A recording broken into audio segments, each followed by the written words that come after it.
नमस्कार, आपका स्वागत है भारत होम्योपैथी के यूट्यूब चैनल पर। और आज इस वीडियो में हम बात करने वाले हैं कुछ ऐसे फूड आइटम्स के बारे में जो म्यूकस प्रोडक्शन को कम कर देते हैं। ये म्यूकस प्रोडक्शन क्या होता है ये भी समझेंगे।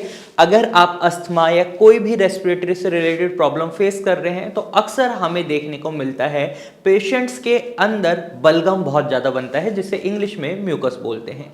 और ये म्यूकस आपके रेस्पिरेटरी ट्रैक्ट में बनता है, यानी आपके विंड पाइप में, ब्रोंकाई में, ट्रैकिया में, ब्रोंक्योल्स में, यहाँ पर म्यूकस का प्रोडक्शन होता है, फॉर्मेशन होता है। और ये म्यूकस आपको इन्फेक्शन से बचाता है, बैक्टीरियल इन्फेक्शन से, वायरल इन्फेक्शन से बचाता है, या कोई भी एलर्जन जब आपके एयरवेज के थ्रू आपके शरीर के अंदर जा रहा होता है तो ये म्यूकस ही उसको वहीं पर रोक लेता है, ताकि आपके शरीर के अंदर उसकी वजह से कोई एडवर्स इफेक्ट ना हो। जब म्यूकस प्रोडक्शन बहुत ज़्यादा हो जाता है तो हमें ये देखने को मिलता है कि पेशेंट के जो एयरवेज होते हैं उनका स्पेस काफ़ी कम हो जाता है, यानी जहाँ से आप सांस ले रहे हैं वो स्पेस बहुत कम हो जाता है, वहाँ पर सूजन आ जाती है। तो ऐसे में आपको कुछ ऐसे फूड्स को इंक्लूड कर लेना चाहिए जो आपके बढ़ते हुए म्यूकस प्रोडक्शन को रोक सकते हैं। इसमें सबसे पहले आता है आपका जिंजर यानी अदरक। अदरक का सेवन आपके लिए बहुत फायदेमंद है। इसके अंदर आपको एंटीऑक्सीडेंट बहुत अच्छी मात्रा में मिलते हैं,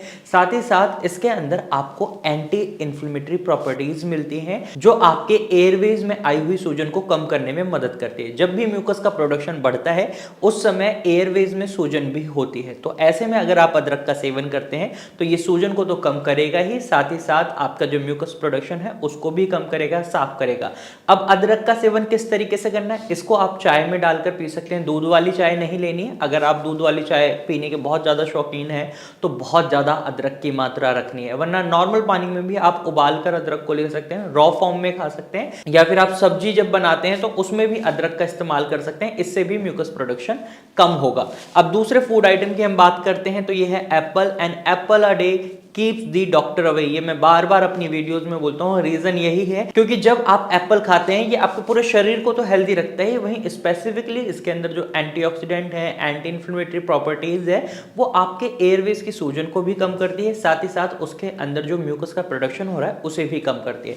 तो ऐसे में सेब आपके लिए एक अच्छा ऑप्शन हो सकता है म्यूकस प्रोडक्शन को कम करने का। अब तीसरे फूड आइटम की हम बात करें तो ये है ब्रोकली। ब्रोकली के अंदर आपको कई ऐसे एंजाइम्स मिलते हैं जो म्यूकस प्रोडक्शन को कम करते हैं, ब्रेक डाउन करते हैं। इसके साथ साथ आप फूल गोभी, पत्ता गोभी भी खा सकते हैं, उनके अंदर भी फाइबर बहुत अच्छा होता है, और साथ ही साथ ये आपके ब्लड को डिटॉक्सिफाई करने में भी मदद करती हैं। तो इन फूड आइटम्स को आप अपनी डाइट में जरूर इंक्लूड करें अगर आपके शरीर में म्यूकस की फॉर्मेशन बहुत ज़्यादा हो रही है। अगला फूड आइटम है पाइनएप्पल।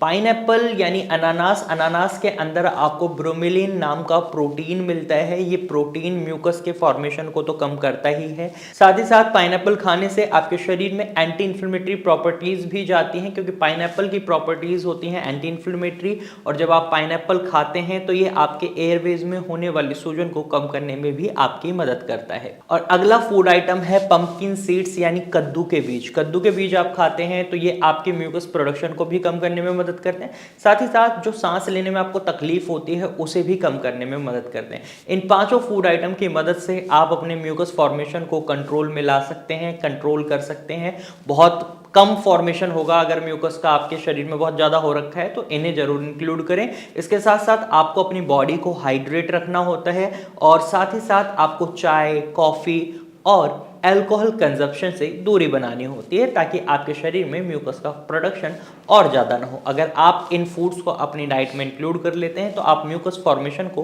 कंट्रोल कर सकते हैं। तो आज की वीडियो में सिर्फ इतना ही, फिर मिलेंगे एक नए विषय के साथ। तब तक के लिए धन्यवाद।